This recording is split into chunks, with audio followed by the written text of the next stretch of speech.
Muy buenos días y bienvenidos a este nuevo programa. En esta ocasión vamos a conocer a nuestro invitado, que él es candidato a magistrado de la Corte Suprema de Justicia. Uno se puede preguntar, estas elecciones o estos magistrados, ¿cómo se eligen? Pues rápidamente se los comento. Estos magistrados, que 5 van a ser elegidos dentro del próximo mes, en junio, que terminan el periodo. 5 también magistrados de la Corte Suprema de Justicia termina su periodo y son electos por el órgano legislativo con 56 votos. Se eligen a un magistrado propietario y suplente del órgano judicial. Y en esta mañana de miércoles, mitad de semana, qué rápido es que vamos avanzando en este mes, ya casi que lo terminamos, y también estamos a la espera de que este sábado tomen posesión los nuevos legisladores. Es por eso que en este ambiente es necesario que conozcamos a los candidatos que van buscando este cargo en el órgano judicial. En esta mañana con nosotros el licenciado Martín Martínez Osorio, candidato a magistrado de la Corte Suprema de Justicia. Licenciado, muchas gracias por aceptar la invitación y buenos días. Un gusto, buenos días, un saludo a todos los televidentes y a ti, Fernando. Qué gusto que esté con nosotros, licenciado. Primeramente yo quisiera conocer un poquito más acerca de usted, sobre todo porque nos reñimos a los requisitos que pide la Constitución para buscar este cargo de elección popular de segundo grado, pero bueno, es bien difícil hablar de uno mismo, pero las circunstancias lo exigen. He sido docente de Derecho Penal y Política Criminal por más de 20 años, tanto en la escuela judicial como en diversas universidades como la UCA y la Universidad Tecnológica.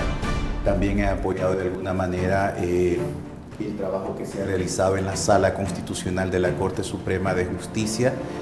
Todavía pues me encuentro trabajando como letrado de la sala, pero por otra parte he ayudado y he apoyado mucho a organismos internacionales, he representado también a la Corte en ámbitos de fortalecimiento institucional en materia de corrupción, lavado de activos, terrorismo, trata de personas y tráfico de migrantes.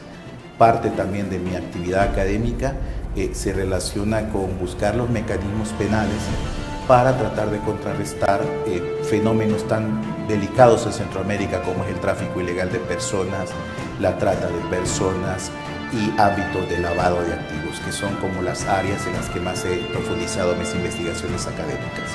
Licenciado, ¿cómo surge esa idea o ese pensamiento de querer buscar esta candidatura? Muchos me preguntan eso, ¿por qué me metí en este problema de la candidatura? Pues yo le respondo que... ¿Por qué problema? Empecemos por ahí, ¿por qué lo denominamos problema? Muchos amigos me dicen, ¿y por qué te metes ahí si eso de alguna manera te va a generar anticuerpos? De alguna manera es un proceso desgastante. Yo les digo, sí, es cierto, se ve como problema, pero también como una oportunidad de que un abogado pueda poner su marca personal, pueda ayudar a contribuir a una justicia más eficaz, una justicia más igualitaria, una justicia con sensibilidad a las víctimas, que es parte de mi idea de llegar a la Corte Suprema de Justicia. Entonces, si no lo ves como un interés personal, sino que como un interés de país, de fortalecer la justicia, de volverla más eficaz, pero más humana, yo creo que es un privilegio que como abogados busquemos la oportunidad de incidir dentro de uno de los órganos fundamentales del Estado, como es el que imparte la justicia. ¿Hubo bastante apoyo de parte, no sé, de algún familiar o en todo caso del organismo al cual usted pertenece? Tengo entendido que su candidatura va enviada por FEDAES, ¿verdad? Sí, yo soy parte de los candidatos que propuso el Centro de Estudios Jurídicos. Muy orgulloso de formar parte de ellos, y pues en las elecciones que se realizaron con el gremio quedé en el 10º lugar de las preferencias de los abogados, lo cual a mí me llena de mucha alegría y mucha gratitud para más de los 850 votos que obtuve. Así que ya ese es un estímulo para tratar de incidir claramente, como le digo, en un mejor sistema de justicia en El Salvador, porque El Salvador lo necesita. Desde los acuerdos de paz, uno de los temas más inconclusos y en los cuales se tiene que trabajar mucho es de dotar de una calidad de justicia a nuestros ciudadanos y en particular a las víctimas de los delitos, que son siempre los olvidados en cualquier tipo de reforma penal.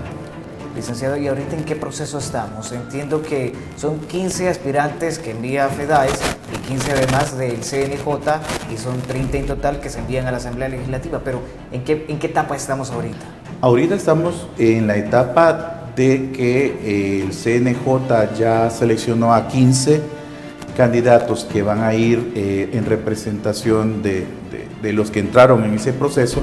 Sin embargo, se están resolviendo los recursos que han planteado algunos profesionales que han quedado inconformes porque no están dentro de los 15 del CNJ, porque quizás los méritos académicos y profesionales eran necesarios que fueran incluidos en esa lista, y estamos esperando que el CNJ resuelva esos recursos de revisión para luego el CNJ integre la lista de FEDAES con la lista del CNJ para formar los 30. Esos 30 postulantes van a quedar bajo la selección de la nueva Asamblea Legislativa, que es la que va a elegir.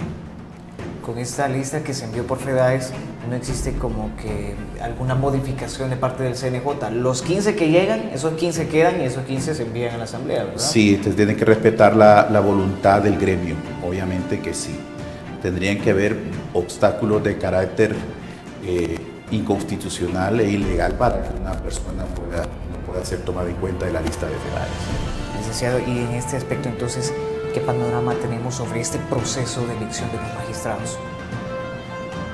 Esperamos que esta sea una oportunidad para que la nueva Asamblea Legislativa demuestre un compromiso por elegir magistrados idóneos, capaces y que garanticen independencia e imparcialidad del órgano judicial. La Corte Suprema de Justicia, por su delicada labor de impartir justicia, no puede estar sometida a intereses político-partidarios. Son problemas de país y la justicia, cualquiera que sea su ámbito, civil, mercantil, requiere que se resuelva con objetividad, viendo los intereses únicamente de impartir la justicia. No puede haber una justicia partidaria o una justicia que favorezca al órgano ejecutivo o al legislativo, no.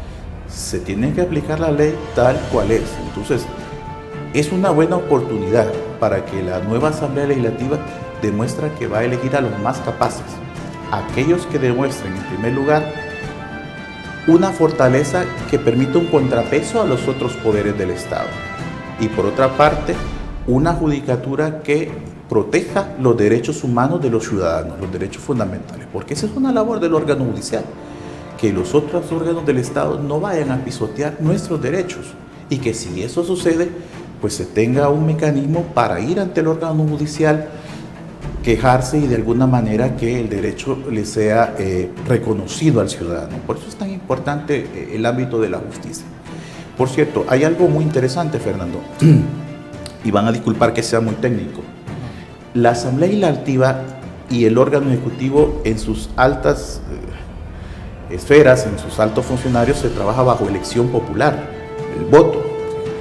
El órgano judicial no pueden ser elegidos los magistrados por voto, porque aquí lo que impera es el conocimiento técnico de aplicación del derecho. Por tanto, no pueden haber votaciones populares, sino que lo que se debe buscar es un perfil idóneo, dice la Constitución, representantes de las diversas corrientes jurídicas. ¿Por qué? Porque se busca una racionalidad técnica que no se ve en otros órganos del Estado. Por eso es importante la cualificación, la preparación de los magistrados y sobre todo tener ciertas características como valentía, independencia de criterio, suficiencia académica, para que se garantice una aplicación recta del derecho. En este sentido, licenciado, entonces podríamos decir que se podría romper, o qué panorama encontramos con el hecho en que, pues, para elegir un magistrado se necesitan 56 votos de la Asamblea Legislativa, que es el mecanismo por el cual se pueden elegir a los magistrados de la Corte de Cuentas, el fiscal general y pues Procuraduría General, Procuraduría para la Defensa de los Derechos Humanos. Podríamos romper con ese vicio que muchos actores políticos también pregonan, o analistas, que la elección de este magistrado lo eligen por interés de un partido. En este caso, ¿podríamos romper con eso? Puede ser la oportunidad de que esta nueva Asamblea Legislativa demuestre que está eligiendo por capacidad, por idoneidad técnica, por imparcialidad, por diferentes características y no por seguir una determinada corriente político-partidaria. Es una oportunidad, pueda también que no lo sea. De todas maneras, creo que la sociedad civil tiene que estar expectante, tiene que estar controlando este proceso. Algo que sí me parece muy importante, Fernando, es que tanto las elecciones de FEDAES como las del CNJ han sido monitoreadas por miembros de la sociedad civil. Entonces, es importante que estos procesos se transparenten y que si tenemos candidatos que tienen determinadas objeciones, que tienen que ver con aspectos que pongan en entredicho esa probable independencia o esa probable imparcialidad que pueda tener el puesto, que se tengan en cuenta a la hora de las evaluaciones. Lo mismo los méritos académicos, entre abogados nos conocemos, sabemos quién sabe y sabemos quién no sabe. Entonces, yo creo que ha sido un proceso muy interesante porque estoy viendo ya a la sociedad civil entrando en el proceso, de alguna manera evaluando cómo están actuando los órganos seleccionadores de los candidatos a magistrados, y eso significa que estos procesos poco a poco en el tiempo van a ir mejorando y los perfiles y los ámbitos de evaluación también de los candidatos van a ir evaluándose y van a ir perfeccionando. De hecho, licenciado, hablando sobre este proceso, el mecanismo de elección, Acción Ciudadana ha propuesto baremos para que se elijan pues, de una mejor manera a los magistrados que buscan ser propietarios y también los que van a ser suplentes. Ciertamente con ese tema vamos a entrar, licenciado, porque tenemos que ir a una pausa comercial. Para empezar, ¿qué es un baremo? Necesitamos que de parte de una respuesta técnica podamos explicarle a la población qué es un baremo. Pues eso lo conocemos al regresar.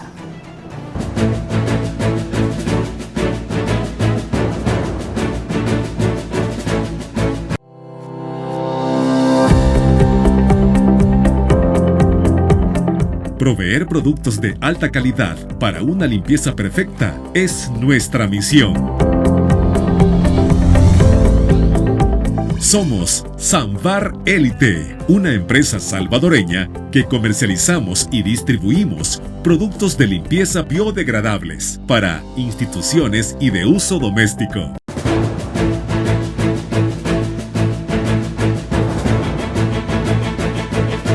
Bien, continuemos conversando con el licenciado Martín Martínez Osorio.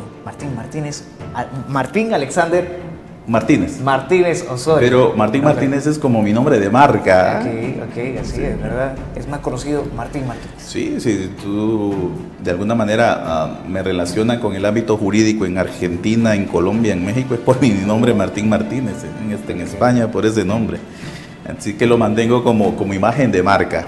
Y creo que es un poquito como que más reconocidos o plus solamente de usted, Martín Martínez. Sí, Martín Martínez. Se entiende y la gente ya me cacha en cualquier parte de América Latina. Perfecto, licenciado Martín. Antes de ir a la pausa comentábamos sobre estos baremos que Acción Ciudadana ha propuesto para que se apliquen en el proceso de elección de magistrados. ¿Y qué es un baremo? Baremo es una tabla de medición que tiene que ver con diferentes puntos o pautas que hay que evaluar en un candidato para garantizar así su idoneidad técnica y su capacidad. Entonces, los baremos no vienen siendo más que un empleo de requisitos, en muchos casos constitucionales legales, para que la elección se advierta que fue suficientemente evaluada bajo méritos y no bajo compadrazgo. Esa es la importancia de los baremos, así en un sentido más sencillo. Ha habido una discusión muy interesante con los baremos con esto del CNJ, porque hay candidatos que fueron muy bien evaluados en los porcentajes de baremos, sin embargo lograron dos votos de los consejeros. Y muchos de los mecanismos de revisión que están poniendo los candidatos que no fueron tomados en el proceso de CNJ están señalando esa falencia. ¿Para qué baremos si únicamente obtuve 2 votos? Entonces, ¿cuáles son los otros criterios que de alguna manera deslegitiman el uso del baremo o qué aspectos negativos no se dijo que hicieron que yo no quedara dentro de los candidatos del CNJ? Licenciado, de llegar a ser electo, ¿cómo podríamos o qué aporte podríamos dar para la Corte Suprema de Justicia? Pues fíjate que para la selección de FEDAES yo di un programa de propuestas. En primer lugar, yo creo mucho en el ámbito de la tecnificación del órgano judicial. Hoy la pandemia nos enseñó que los medios informáticos suelen ser claves. Entonces, yo creo que ámbitos de fortalecimiento de las audiencias virtuales, ámbitos de la notificación electrónica, tratar de acercar de alguna manera los medios telemáticos al ciudadano, creo que es una de mis grandes apuestas. La segunda, creo yo, que es la accesibilidad de los fallos judiciales a los ciudadanos en un lenguaje que ellos puedan entender. Fíjate que hubo una resolución muy bonita de la Sala Constitucional en un habeas corpus, donde una niña de 13 años presentó un habeas corpus a favor de su mamá. Increíble. Y la sala le respondió a la niña en su lenguaje y la niña lo entendió. Entonces, a mí ese precedente ha dado lugar a que yo piense, ¿y por qué nuestras salas pudiéramos efectuar resoluciones compatibles con el nivel de comprensión del demandante, del accionante? Yo creo que sería, o contenidos de demanda que pudiera entender el ciudadano. Creo que los magistrados o candidatos a magistrados tenemos que poner la justicia a favor de los ciudadanos, que le entiendan, que no lo vean que es el Olimpo, sino que entiendan que todos tenemos un derecho de acceso a la justicia y que el juez me tiene que decir la resolución en términos comprensibles. Entonces, esa es una de mis apuestas, hacer de que nuestras resoluciones como órgano judicial sean accesibles, digeribles para el ciudadano y que el ciudadano sienta que la justicia no es algo que está ahí arriba y que es caro, sino que es algo al que él pueda acceder cuando vea vulnerados sus derechos. Otra de las propuestas más importantes, bueno, hay otras dos que por razones de tiempo, es el fortalecimiento, actualización y darle mayor eficacia a ciertos ordenamientos que hay que reformarlos y modificarlos. Creo que la ley contra el crimen organizado, ley contra actos de terrorismo, ley de proscripción de pandillas, ley de extinción de dominio, esos ámbitos deben de ser modificados, debemos de ver qué está fallando y darles un mayor impulso. Todo lo que suponga reformas normativas que den mayor eficacia a la investigación del delito y juzgamiento en esos delitos tan complejos, creo que la Corte tiene que intervenir y liderar esos procesos de reforma junto con la Asamblea Legislativa para hacer instrumentos operativos. Ya ratos que tenemos en los juzgados de crimen organizado piezas enormes de procesos que nunca tienen solución, con un desgaste de los empleados. Entonces tenemos que ver eso. Y el último punto que a mí me parece importante en mis propuestas es protección y asistencia a víctimas. Un sistema de justicia que no vea a las víctimas, que no las escucha, que no las apoya, que no ayuda a su reparación, no puede llamarse sistema de justicia. Hoy en El Salvador contamos con un alto número de desaparecidos. Las familias necesitan apoyo, las familias necesitan reparación. Las familias tienen derecho a conocer la verdad de lo que les ha acontecido a sus familiares. El sistema de justicia tiene que aportarle algo. Entonces, una de mis propuestas es la creación de una ley integral de protección y asistencia a víctimas, que obviamente se tiene que trabajar con la Asamblea Legislativa para seguir el proceso de iniciativa de ley, pero antes es una ley que debe salir del consenso de los diferentes órganos del sistema de justicia. Precisamente en el tema que usted mencionaba, en cuanto a las resoluciones de la Sala del Constitucional, en ese aspecto o en ese sentido, la eficacia en cuanto a resoluciones será uno de los aspectos que hay que pues, modificar o visualizar, o en todo caso reparar en cuanto al tiempo estimado para dar una resolución o un amparo. Claro, hay que trabajar mucho en el ámbito de brindar resoluciones prontas. Eso se llama el derecho a ser juzgado o a tener ser resuelta una petición en un plazo razonable. Entonces, el problema es mucho más profundo, tiene que ver con aspectos hasta de exceso de carga laboral de estos tribunales. Hay un proyecto que está engavetado en la Corte sobre mapa judicial. Eso podría ayudar mucho a la equiparación. Si hay necesidad de abrir más tribunales, se tienen que abrir. Lo importante es que se pueda resolver de una forma adecuada, ¿entiendes? Ese problema de la mora judicial. Hay posibilidades a partir de dotar de mayores recursos, pero también notar otras medidas prácticas como puede ser un mejor gerenciamiento del despacho judicial.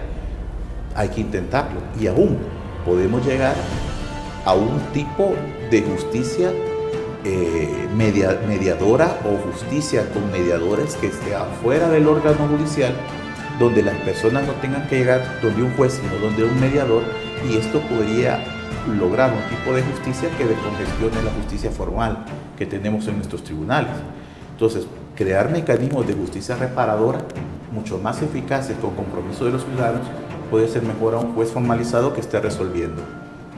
Licenciado, tal vez la siguiente pregunta que le voy a hacer es un tanto que se pueda salir de nuestras manos, pero ¿hasta qué sentido podemos decir que la justicia puede ser igualitaria? Porque muchas veces se ha juzgado que pues, una resolución se da a favor de unos y a favor de otros. En todo caso, muchas veces de los que tienen dinero y de los que no tienen dinero, dicen muchas veces la población. ¿Podríamos romper con este vicio? Yo creo que es posible romper con este vicio, y te digo algo, en un fallo judicial siempre va a haber un perdedor, y eso es lo que duele. Lo que tenemos que hacer es que esas desigualdades sociales que existen, al menos en el ámbito del derecho, de la aplicación del derecho, puedan ser disminuidas. Entonces, hay una carta que es las reglas de Brasilia, que señalan de que la justicia debe ser más accesible para aquella población que está en condiciones de vulnerabilidad. Entonces, hay situaciones de vulnerabilidad social como pobreza, marginación, grupos minoritarios, mujeres que han sufrido violencia intrafamiliar, migrantes. En esos casos, la justicia tiene que estar más abocada a ayudarlos, a tratar de paliar esas desigualdades. Entonces, yo creo que podemos buscar una justicia que esté más apegada a las necesidades de esos grupos vulnerables. Entonces, yo creo que podemos hacerlo. Creo que la justicia, por ejemplo, en el caso de las víctimas, hoy que tenemos una gran cantidad de víctimas fuertes de las desapariciones, yo creo que la Corte podría crear unidades de información, unidades de acceso para unidades que ayuden, que acompañen a las víctimas. No hay nada más importante que una víctima acompañada en una vista pública. Vemos a veces el imputado queda con 4 abogados y la víctima sola. Sí. Entonces, yo creo que se puede hacer mucho para que estos grupos vulnerables socialmente puedan sentirse acompañados. Y aquí hay algo muy importante, fíjate, Fernando. Todo órgano judicial debe garantizarle al ciudadano la posibilidad de acceso a la justicia. ¿Cuál es el derecho fundamental más importante que tiene el ciudadano? El derecho a acceder a la justicia cuando me vea vulnerado. Entonces, en la medida que tengamos un órgano judicial que le garantice eso, posiblemente esos ámbitos de desigualdades sociales podemos disminuirlos. Okay, licenciado, entonces en este sentido, ¿qué papel jugará la justicia penal entre los casos de desaparecidos y homicidios? Y en el caso suyo, como candidato, y de llegar a la... Vaya, en el caso de los desaparecidos, que es una temática sumamente compleja, habría que ver los protocolos de investigación en primer lugar. Tenemos que averiguar también si se requieren algunas medidas de reforma a lo que tiene que ver como delitos de desaparición forzada de personas. Tenemos que revisar si está detrás organizaciones criminales y todo. También tenemos que ver cómo vemos reformas a la ley contra el crimen organizado, en fin. Tenemos que verlo eso a través de una articulación interinstitucional. ¿Qué solución le vamos a dar? Pero por otra parte, yo creo que una de las funciones básicas que tiene que tener la magistratura penal como liderazgo, de alguna manera, dentro del sistema de justicia, es enfrentarse a una variedad de nuevos delitos que requieren mucha tecnificación, mucha profesionalización. Los delitos de corrupción, te digo, requieren verdaderamente de auditores de otras profesiones especializadas en números para poder determinar, por ejemplo, el destino y el origen de la plata y a dónde la podemos ir a traer. Tenemos que delitos informáticos requieren también un grado de tecnificación donde tenemos que fortalecer a la policía y a la fiscalía. Hoy que en redes sociales se ha puesto de moda estar calumniando personas, denigrando personas, haciendo bullying cibernético, todos esos elementos también deben dar lugar posiblemente a una reforma de la ley contra delitos informáticos.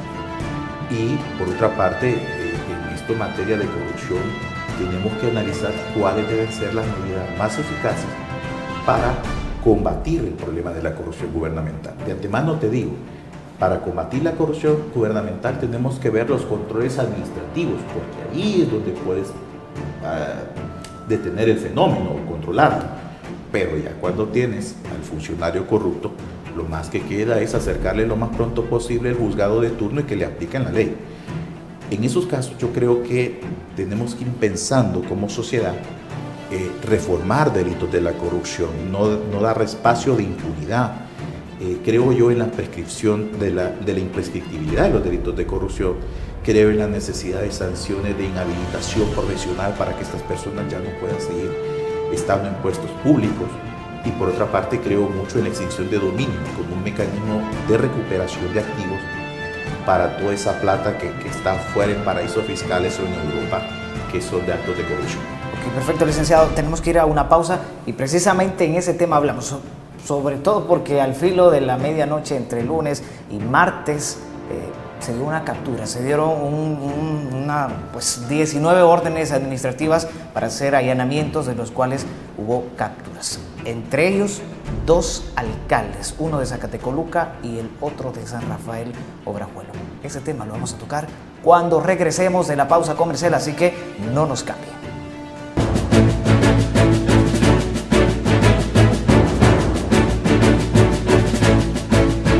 Samvar, una empresa que cree en la sostenibilidad ecológica y en la cultura de productos biodegradables en El Salvador, decididos a proveer las mejores soluciones en limpieza, porque cuidar el medio ambiente es tarea de todos.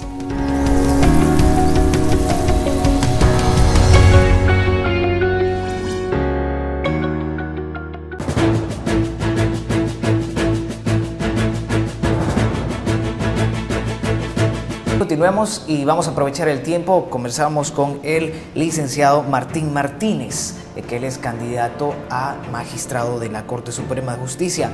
Comentábamos antes de la pausa la captura que se dio de 2 alcaldes, uno de Zacatecoluca y el otro de San Rafael Obrajuelo, por diferentes delitos y que se engloban en corrupción, supuesta corrupción.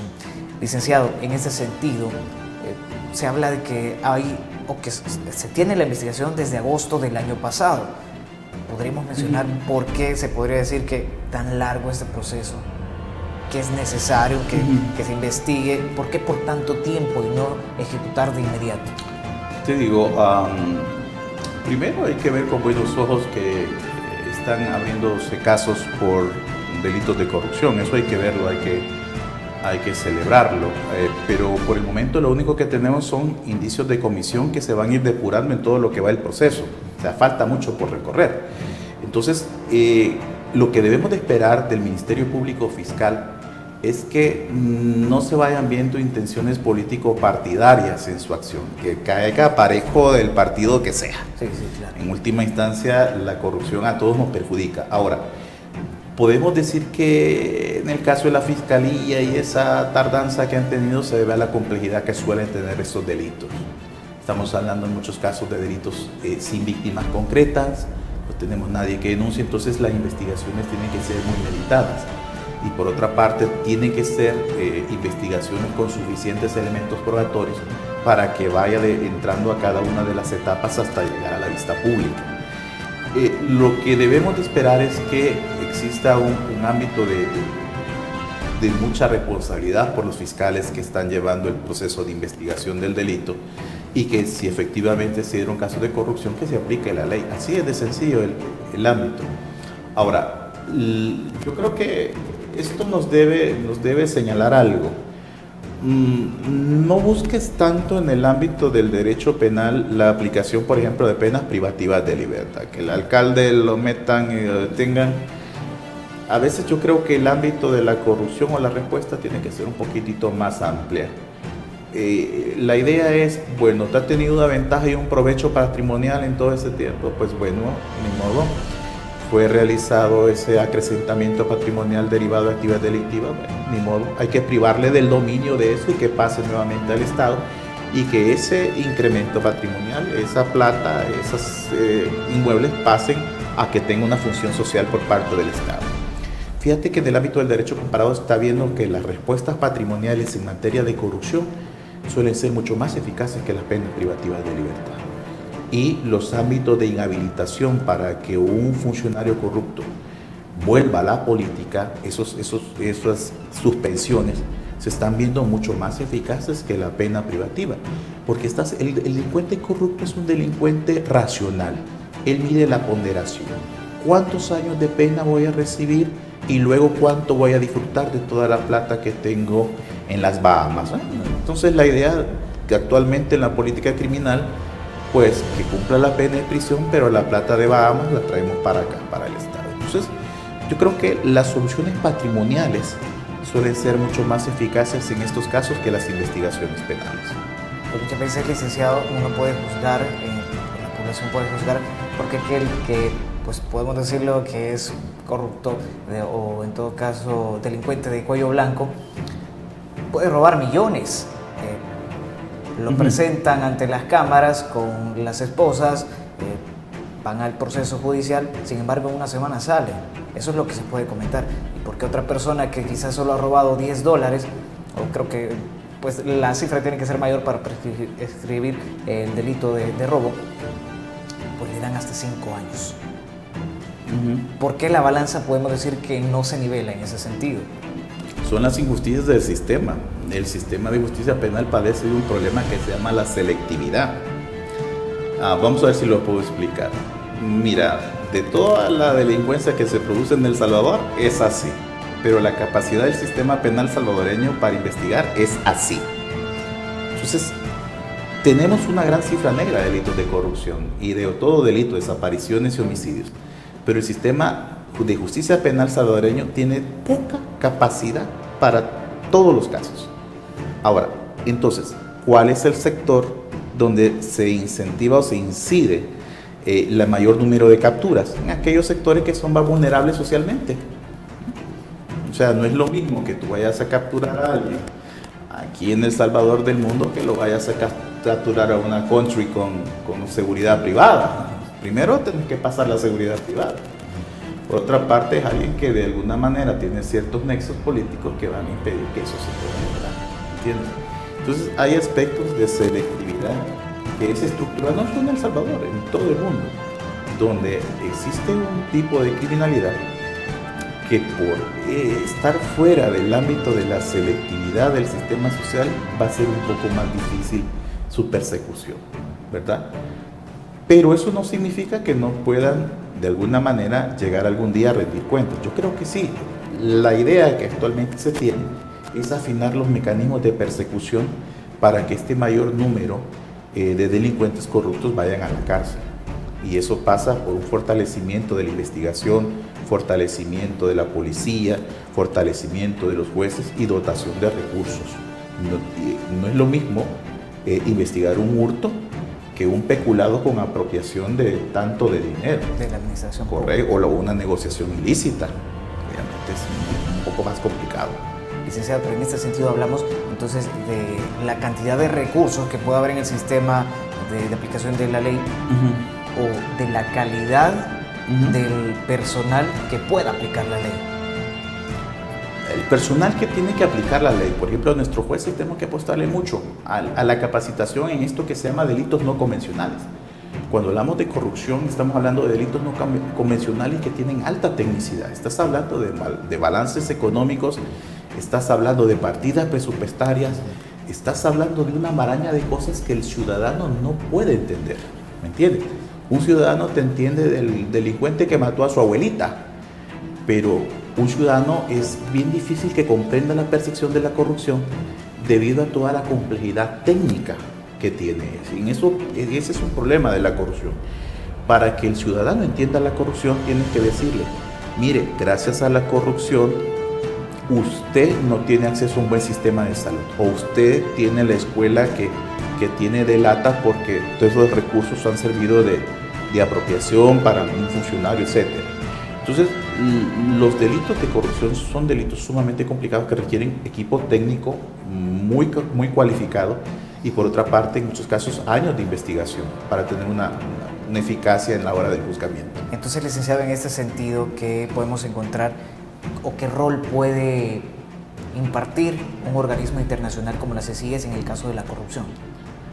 Yo creo que actualmente la CICIG es parte de las nuevas formas de cooperación internacional en el ámbito de la justicia.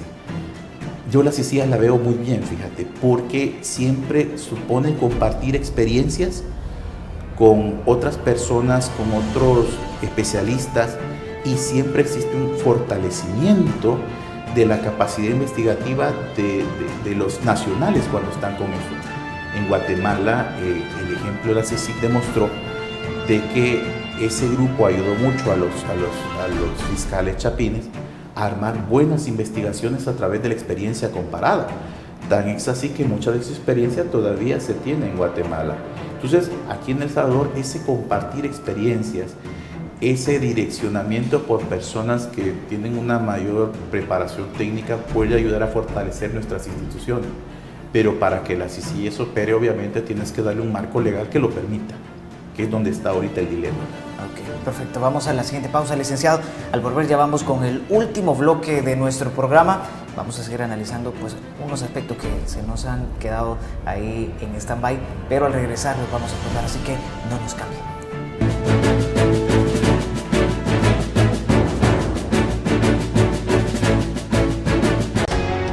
Samvar, una empresa que cree en la sostenibilidad ecológica y en la cultura de productos biodegradables en El Salvador, decididos a proveer las mejores soluciones en limpieza, porque cuidar el medio ambiente es tarea de todos.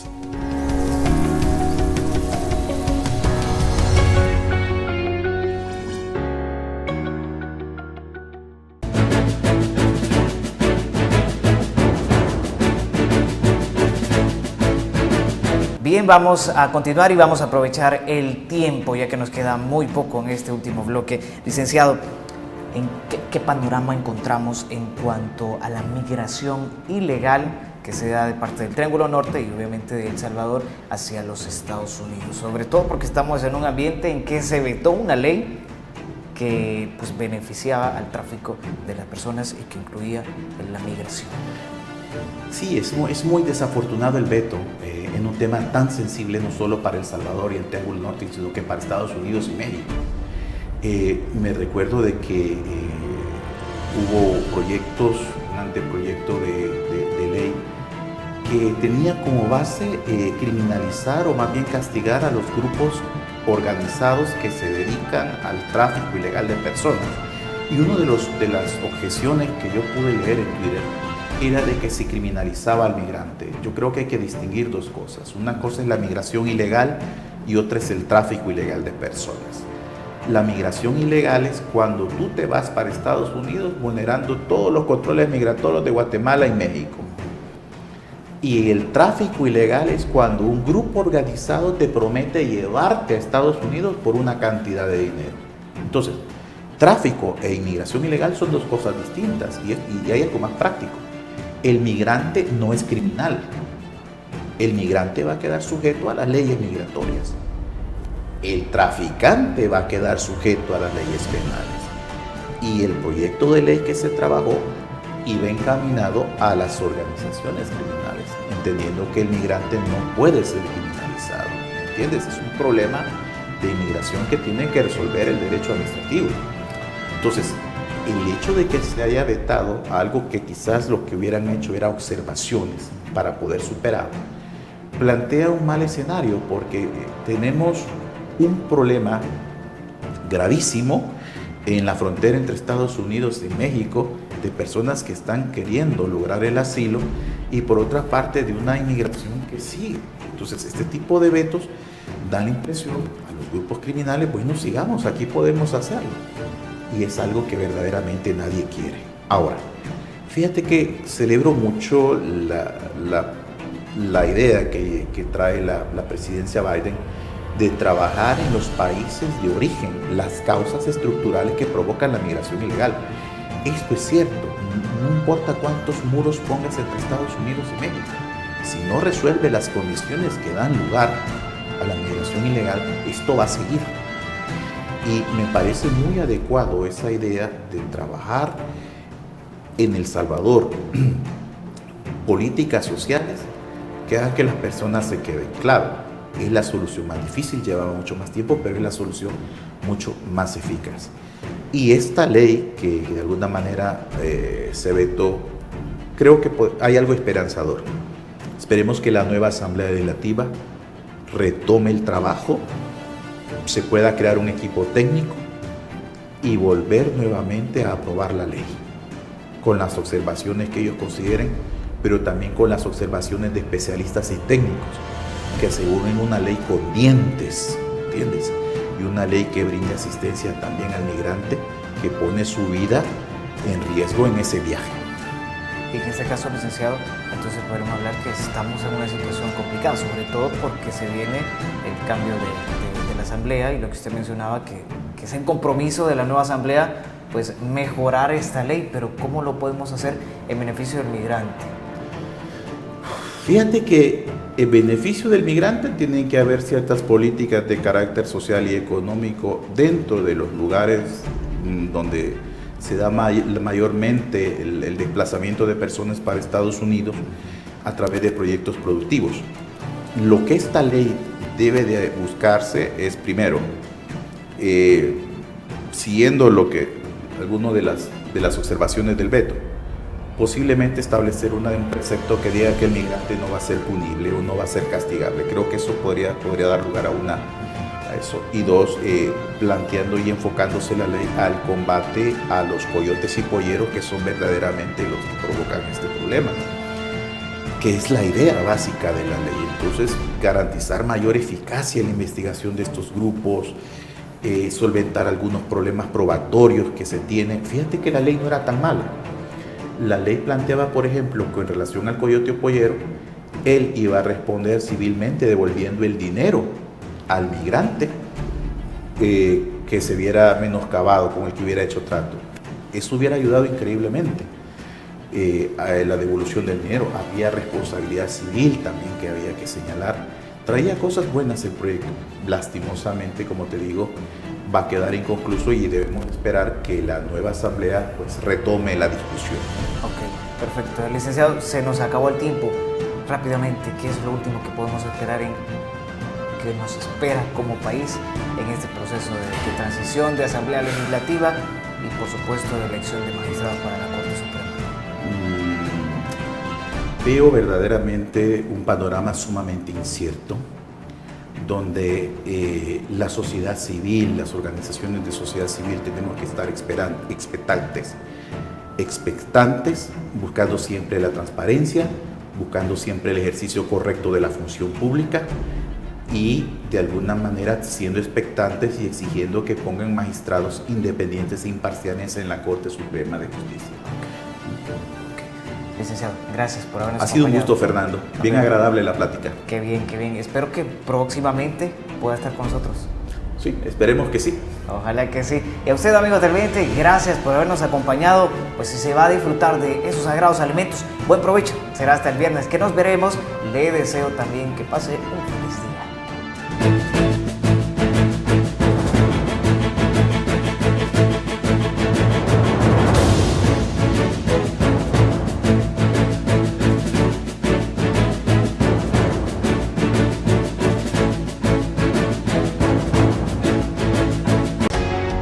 Sambar, una empresa que cree en la sostenibilidad ecológica y en la cultura de productos biodegradables en El Salvador, decididos a proveer las mejores soluciones en limpieza, porque cuidar el medio ambiente es tarea de todos.